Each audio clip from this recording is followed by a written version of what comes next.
Where'd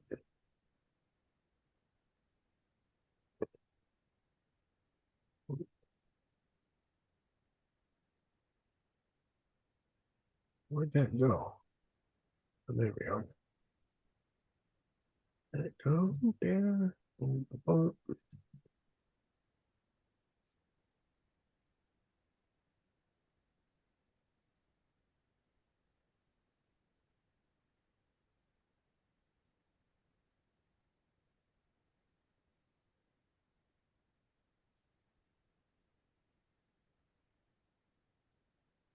Hello there, and welcome to the Hawk Fanatic Rapid Reaction Podcast. It's the not rapid reaction podcast. It's the somewhat rapid reaction podcast. It's the next day Hawkeye podcast. It's Sunday, November the 12th, about 11:25 a.m. Central Time. I am Rob Howe, joined by Jordan Canzeri and Jovan Johnson, former Hawkeye standouts, and we are going to recap Iowa's 22-0 win against Rutgers yesterday, putting the Hawkeyes very much in the driver's seat for the Big Ten West Championship, which we will talk about here shortly. Jovan and I talked about this a second ago, but I'm still trying to wrap my head around, guys. Jimbo Fisher getting $76.8 million to not coach after making $10 million a year for like 5-6 years, man. And then people complaining about NIL. Jovan, you want to take that one? I mean, it's insane, man. When you get coaches that are getting bought out for astronomical numbers he's getting paid out for 5-6 years of doing nothing. I mean, $77 million is a lot of money to just give somebody to go away. But you got all these players that are out there every week competing their tails off, going above and beyond, lifting weights, going to class, doing all these amazing things for these programs, and then people are mad about them getting paid. At the end of the day, they are what makes the program run. I mean, the players are the ones that are bringing and selling tickets and putting seats in the stands and things like that. So they should be getting paid. And I'm just upset that I wasn't around when the NIL started coming out, because now I got shorted out of a lot of money that I could have possibly made.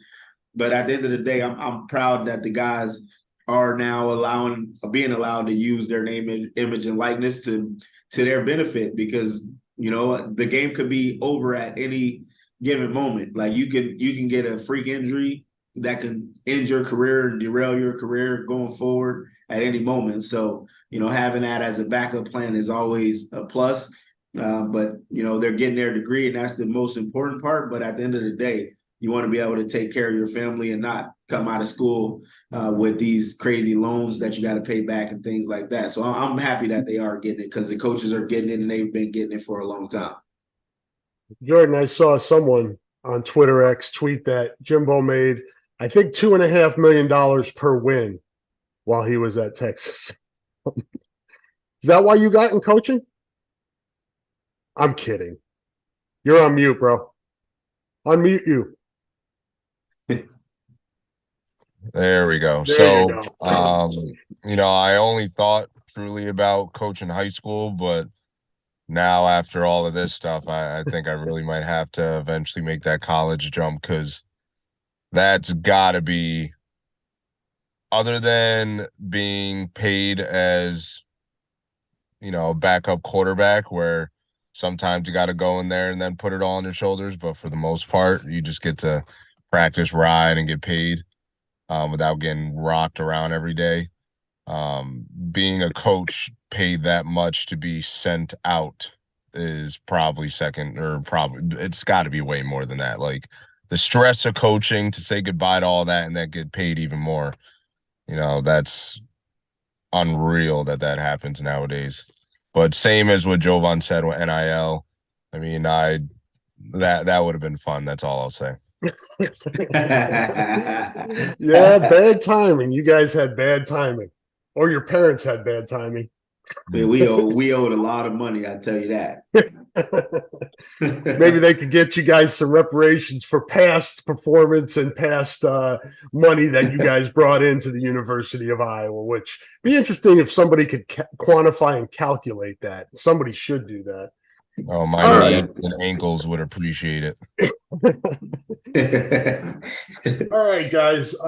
We saw some offense yesterday. Finally, it was nice. And, it's kind of what I was hoping for was, once Deacon kind of got settled in, that we would kind of slowly, incrementally see progress. And I think we've seen that. I think we've seen each week a little bit more. The playbook was definitely open more yesterday, a lot of empty. They were doing some really nice stuff on offense that it was great to see. Jordan, just kind of your overall impressions of what you saw from the offense yesterday and just kind of the steps maybe you see it taking week to week. Yeah, I mean, they changed things up, spread it out a little bit more, and Rutgers, they're a good team. So to see that we were able to have one of our better rushing days, I think it was like 179. And then Deacon, one interception, but other than that, that was one of his best games so far, if not was this year, of just passing the ball, had over 200 yards. And then the big thing that it definitely helped out with, I think, obviously our defense is just locked down. So you see that with the goose egg, but the play count was like 77-40. So that it's just killing clock, taking momentum away from Rutgers and going down and, getting it done when needed. And to see also the workload with the rushing attack, 3 people getting, plus 40 more. So it was a real good day overall. So it's definitely good confidence to, 1, shut somebody out, 2, have an effective day offensively, and then 3, clinch at least a partial in the West Division title. So, definitely a great day.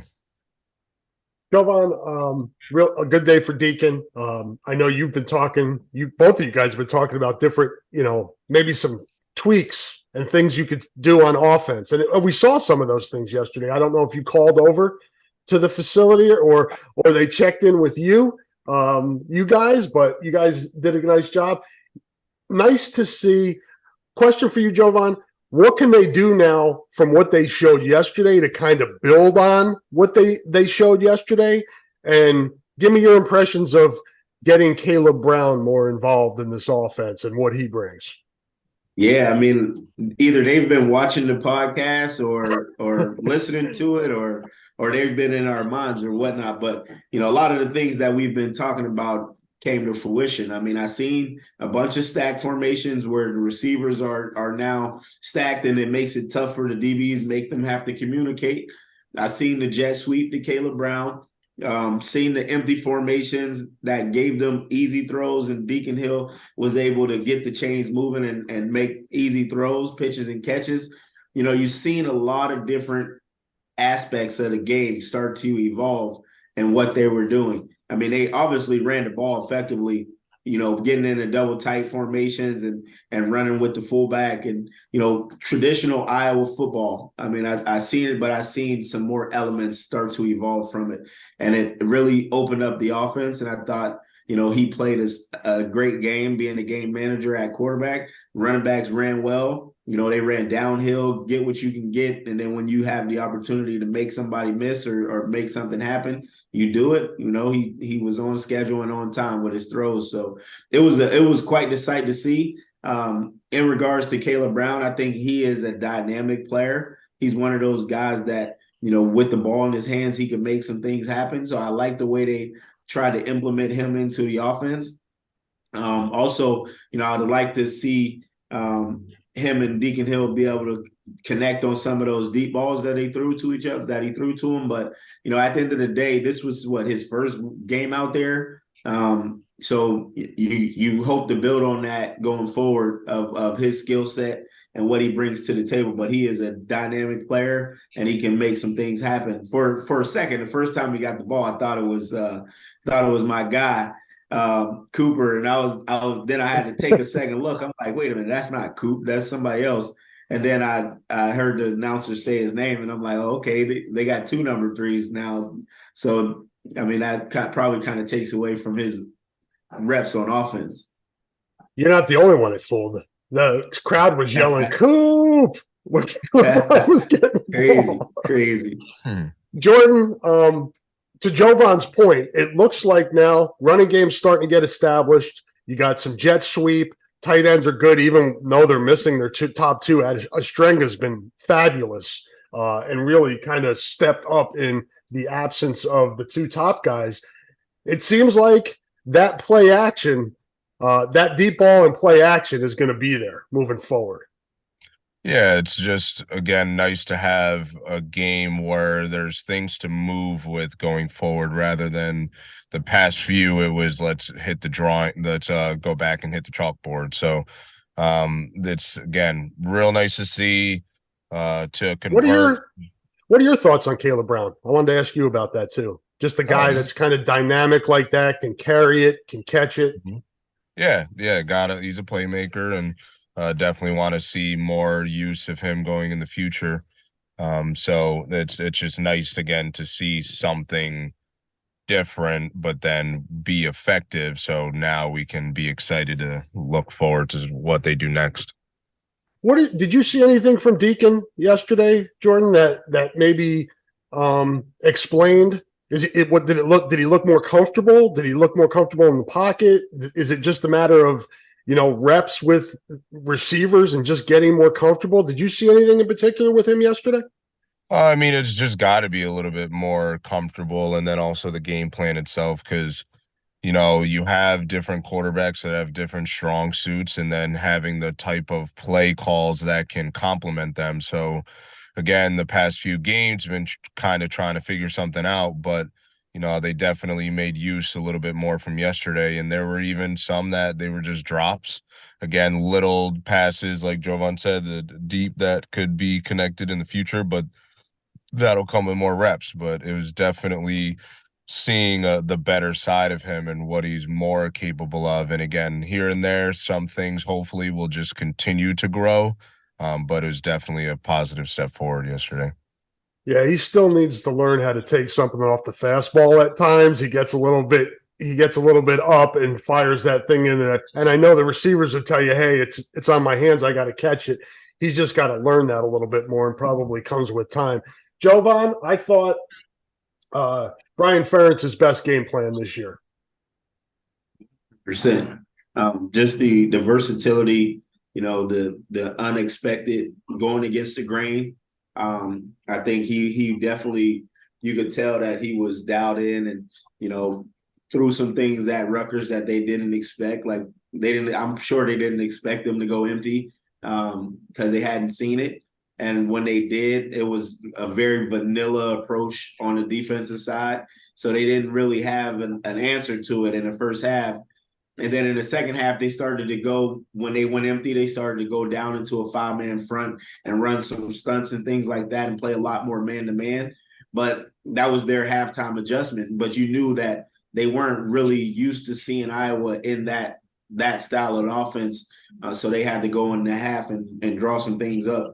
As far as Deacon Hill, I will like to see him escape the pocket a little bit more instead of standing in there and taking sacks. That's the only real thing that I would like to see him do differently. I thought he took some sacks that he could have escaped, and whether it was a 5-yard gain or a 4-yard, whatever the case may be, on a 3rd and long, and give you a better situation to punt out of instead of taking a sack in certain situations. But he played well.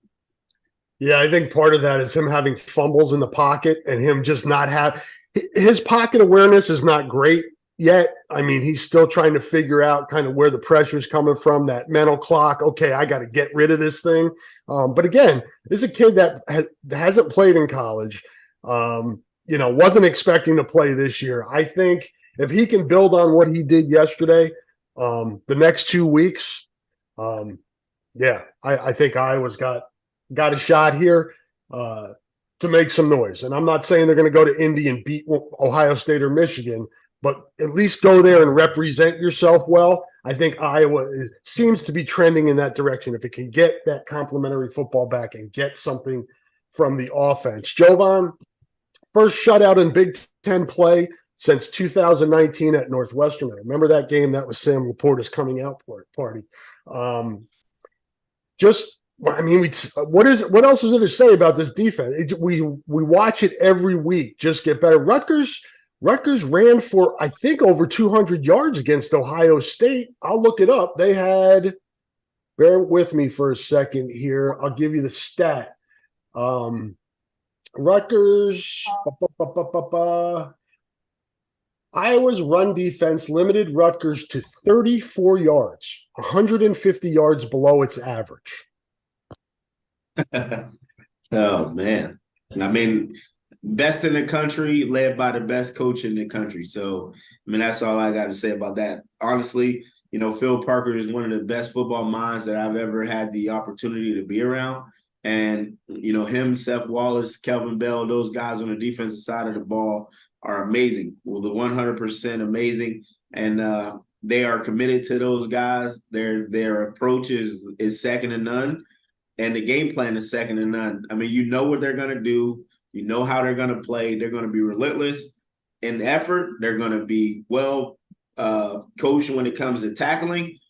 And they're going to force you to take what they want you to take and not give you the big play. So, when you do that, and then pair with the middle linebacker like Jay Higgins, when he's flying around and stuffing you on the run game, it makes it very, very, very difficult to move the ball and to get into manageable situations, and they win on third down. So, that's just Iowa football in a nutshell. Defense has always been spectacular in Iowa, and it continues to be, showing that week in and week out. I think I heard a stat that it was like 10 straight games of unders in the betting world. That's insane. Yeah, it's crazy. Some of the numbers that have been out there. I think the Illinois and Iowa game opened at 30.5. I'd jump on that because I think it's going to go down if you're looking to play that. And I want to get this in here too. That was the first time Iowa's been over 400 yards in offense in 32 games. So it was more. Our eyes were not deceiving us. That was a representative offensive performance that you can be proud of. Jordan, hitting you on the defense, it seemed like they were kind of dialed in to let Wimsett just, if he threw, fine, but they weren't going to let him beat them with the run. And that's been Rutgers' offense, right? The running back and Wimsett, kind of that read option. It just didn't seem like there was anything there all day for that. Unmute you. Phil Parker's game plan is a lot of teams' kryptonite, so he's just too good. The one stat that I saw before this game that I thought was crazy was they were kind of throwing shots at the recent Big Ten joined team USC, and they were saying that in the past 6 games, USC's given up 265 points. And Iowa in the last 2 seasons gave up 280. And it's like that's just already amazing. And then the next game to shut a team out. I mean, it's just, you gotta, for all the people on the offensive side, you gotta be buying your buddies on the other side of the line of scrimmage some dinner every week. Yeah, no doubt. Special teams get some love. I thought Torrey Taylor bounced back nice yesterday. Drew Stevens misses his first, comes back and knocks 3 through. So special teams certainly don't want to leave them out. Contributed well. Cooper had his crazy punt return. He was in the middle of like 5 guys, man. And I'm like, is he going to fair catch that thing? He didn't fair catch it. He got it and got a couple yards out of it too. Jovan, you were a return guy. I mean, that's just natural, right? That's not stuff that can be taught completely. I mean, you teach certain things, but it's kind of like a running back. You just, there's some natural ability there that you can't teach. Yeah, it's an instinctive position. Being a returner is like you have to make instinctive decisions on the fly. So like whether to fair catch or not is one of those like instinctive decisions. Like, do you really want to risk it? and get hit, or do you feel like you have enough room where you can make something happen? And if you make the right decision, good things are typically going to happen. If you make the wrong one, you might get whacked. So you just got to be comfortable and being back there and fielding picks and things like that, knowing when to fair catch, when not. But we practice that every day in Iowa. I remember being a returner, and Coach Herb would always tell me, in practice, don't worry about the fair catch. Let those guys come down so you can feel the stress and the strain put on you when you're back there fielding punts, because in practice, they're not going to hit you. So I would consistently just field the balls with guys all around me. So it became more of a natural habit. And once you get comfortable with it, then you can take some chances like that, just knowing that, you believe in yourself and your ability to make things happen when you get the ball back there. And he's one of the special ones. Like, he's just one of those players. He's special with the ball in his hands. So anytime he gets a chance to return, you can pin your ears back. Something's good is going to happen. Yeah, that was my only disappointment yesterday, was not seeing him out there on offense. Yeah, for sure. I mean, I would have thought that they had a little package for him going forward after the week before, but at the end of the day, you don't coach. We just kind of call it how we see it, and they obviously had different plans, and offensively they put up 400 yards, so it worked out. Whatever they had game plan worked out for them. Jordan, this team has seemed to be locked in. We had, the injury adversity, the Brian Ferentz adversity. It just doesn't seem like anything has gotten in the way of these guys. And that's got to be encouraging for these last two games, because young guys, right? 18, 23, a little older now with the transfer portal, but to keep yourself focused here. You're going to get back in classes on Monday, and everybody's going to be patting you on the back, and you guys are great. One more win, and we're going to Indy. This team seems focused and able to shut that out. What are the keys to being able to do that? We hear people talk about it all the time, but what are the keys to being able to keep your eye on the prize, so to speak? Well, it comes from the top leadership wise, and Kirk Ferentz has always been great with just saying, like, put it in the box. That was last week. You got to focus everything on the now. You get a day to rejoice and celebrate in the win. Then after that, it's on to next week. And because you don't want to let it kill any of the momentum. I know that was something that was big on all of our minds my senior year, with just once we hit, 10-0, 11-0, and going into Nebraska, like, there's just all those same kind of thoughts of, like, don't let any of it get to you. We got to keep the same level of intensity throughout the week. And hopefully, even for them, I could just see it on my side offensively. If we had one of our better days since this week, I'd be even more excited going into practice. And then, again, it's just up to the coaches to kind of dial everyone in, but it's just keeping that momentum high is definitely something that has to happen between each and every player. But, I think from the strength coaches that are still there, and then the coaches as a staff, and then Kirk Ferentz, they always have done a good job with that. So the situation is Iowa is 2 games clear of everybody else in the division, owns head-to-head with some of the other teams it's tied with, other than Nebraska, which it hasn't played yet, and then Minnesota, and Illinois as well. Illinois, Nebraska, they have not played yet. So the scenario is kind of, if Iowa just needs to win one more game. If it were to lose this week to Illinois, that keeps Illinois in it. If it would beat Northwestern, and then Nebraska beat Iowa. So a lot of things have to happen for Iowa not to get there. But that's the point, right, Jovan? You can't start doing that in your head if you're a player or a coach. You can't get into that stuff. No, nothing matters. And Coach Ferentz talked about this, last night during his interview on the field. They asked him, how did he feel about having at least a share of the Big Ten West title? And he said, right now, the title's not on our mind. It's more so about getting wins and winning week to week. And that, when you have a leader like that, a guy who understands that good things are going to happen when you win games, regardless of. So you're not worried about, the title per se. You're worried about the week to week, the opponent that you have that's on the menu for the week. And they don't need to be worried about Nebraska or anything. The most important is the now, and that's Illinois coming up this week, and they get them in Iowa City. So, do your part, and everything else will take care of itself. And that's their goal, I'm pretty sure, is to go win the next 2 weeks. And that's just the reality of it. You go win, take care of business, everything else takes care of itself. Iowa is now 16-1 in its last 17 November games. What does that tell you, Jovan?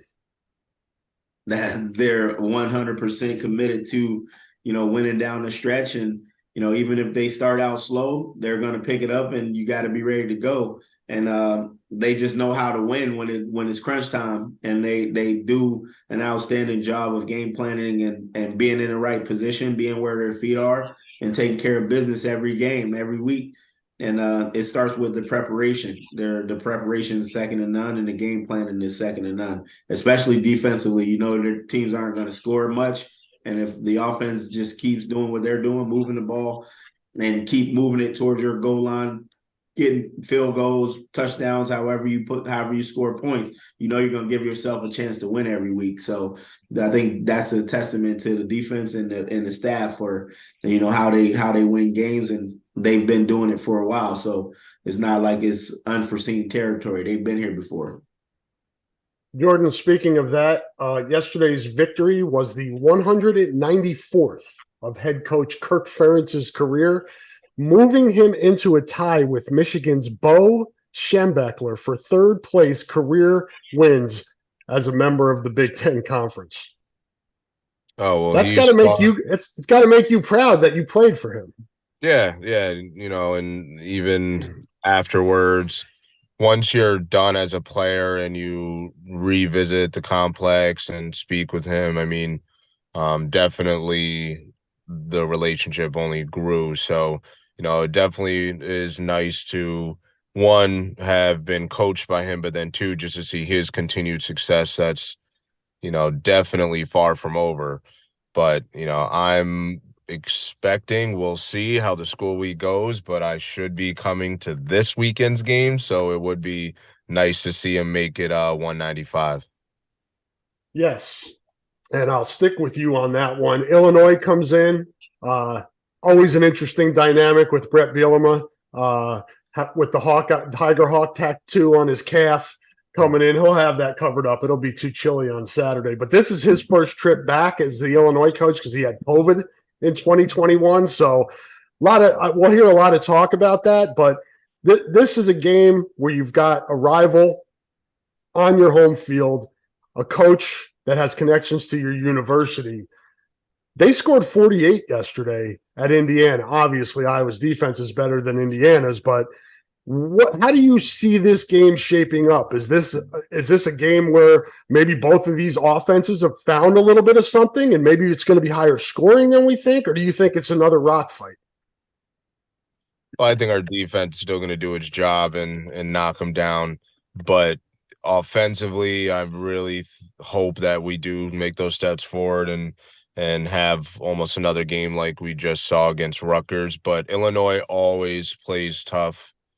But I expect us to pull away later in the game. Jovan, your thoughts on Illinois? I mean, I defensively, Iowa's going to be it's going to be stout. Though 48 points, that's a lot of points in a football game, and I haven't seen Iowa give up that many points probably all season. So, I mean, it's just a matter of taking care of business one play at a time, tackling, being relentless, and not giving up the big play. And Iowa's defense is going to not give up that many points.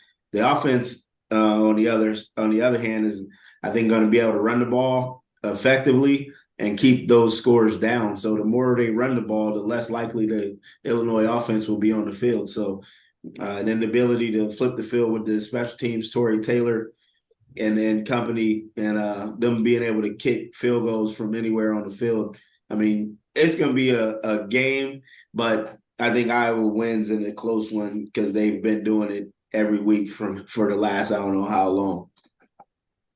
Yes, no doubt. Iowa, I think I saw the number this morning, favored by 3.5 points with the over-under total at 30.5, as I said earlier. So at least the lines makers are expecting a close, low-scoring game. We'll see if the public moves those numbers at all this week. Want to let folks know that support for this podcast and all of them here on the Hawk Fanatic feed comes from Systems Unlimited, celebrating 50 years of providing services to people living with disabilities and mental health needs throughout East Central Iowa. A list of their services and upcoming events can be found at sui.org. That is sui.org. Last thing here, non-Iowa related, but I wanted, you guys being coaches, haven't had a chance to talk to you about this yet, but wanted to kind of get your feedback and thoughts on this Michigan deal, Jordan. The sign stealing, what's going on there, and you guys know better than I. Is this something or is this nothing? I mean, I would think that people all over steal signs. I mean, definitely do. When you're able to just from film that's sent in and then even on the sideline try to like catch on cues and little hints that might help you. That definitely happens. I think it's just more again the sending somebody out to go and supposedly getting seats, right behind the side their sideline. So, but regardless even what happens, unless the determination is like it prevents them from postseason, but other than that, you saw what happened against Penn State. Like they're just motivated and they're gonna back hardball no matter what and just have, all the fire in the world to just keep winning. Yeah, I don't remember I don't know if you guys are old enough to remember, but people used to go in movie theaters and film the movies before they came out like on cable and stuff. And used to be when I lived back in New York, you used to be able to buy them on the street. Those bootlegs. Yeah, bootleggers. Kind of reminds me of that. But Jovan, your thoughts on this Michigan story? I mean, I got a few issues with it, but I mean, one thing for sure, two things for certain. Playing at that level, the attention to detail to be able to communicate when a sign is put up, to get that information to the players on the field, to be able to get a call in before the play gets ran. I mean, that's a lot of stuff happening in the blink of an eye for you to communicate to your team and know what's happening, when it's happening, when it's like. That's true. That is that's way harder and almost unrealistic to believe that you could communicate that fast to get that on the field and get a call in to be able to stop a play that the team is going to run. Like, it's very unrealistic. I think the only issue that I really had with the whole thing is if you're sending somebody out to seek out this information, then that's probably the biggest problem. But at the end of the day, everything that they do is on film. So it's not like you're going to see something that you haven't seen before. Everything that they do is on film. Like you could, and if you're behind the bench, more than likely you're not really getting the full effect of what the plays, especially with teams that use the cards, because the card's going to show you on the front, not the back. Mm-hmm. And I think if you're looking at it from behind the team's bench, the signals are going to be backwards because you're going to be on the other sideline. So it's a very unrealistic thing to me to think that they were doing something very illegal. The only problem that I would have is if they were actually sending somebody out to go and scout and sit in the stands at the game. That's probably a problem. And for folks that don't know, I know plenty of you do, the film that teams use is different than the TV footage. It's not the same thing. You get a much wider look and you can see the sidelines and what's going on, right? And it's just that it's cut off. Like they'll start a clip and they'll stop a clip before you actually get all of the footage. So they're more so giving you the play that's happening on the field, more so than the sideline and their activity during the play. So it's different because you get a very different perspective of it. Because also you get the wide view, but you also get the back angle so that you can get a tight shot of the offensive line and defensive line. So it's different, but at the end of the day, you're getting all the information that you need from the film to go out and seek signs and like steal signs. To me, I mean, it's honestly a waste of time. Yep, it's just been it's kind of been unnecessary drama, I think, that's been made out of this, and I get it. Harbaugh's not well liked. I think that feeds into it as well. But like Jordan said, at the end of the day, Michigan's really good, and it doesn't matter whether he's there or not. They're going to keep rolling into Ohio State. Who knows? Maybe we'll get to see them down in Indianapolis here at the beginning of next month, and it'll be a nice. They won't need to steal no signs from Iowa. So. No, they know what's coming. They just got to stop. They know what's coming. 100%. You know what's coming. I did want to mention, guys, yesterday, and we've talked about this. This is the last thing I promise. We've talked about this through the season. Playing in Kinnick Stadium, Jordan, what were there, 5, 6 pre-snap penalties yesterday? Yeah, it's different. It's the close the fans are to the sideline. We're the shortest in all of college football. Just our fans in general, it is definitely hard to play there. And just, a few years back against beating Penn State at home, how many offensive penalties the fans caused there. Really, I don't care. I think it's Texas A&M that's 12th man. Like it's Iowa for sure. But it makes a huge difference. Yeah, no doubt. Good stuff, Hawkeye fans. Getting providing your influence at Kinnick Stadium is always appreciated by the team, and they praise you for it, and it's much deserved.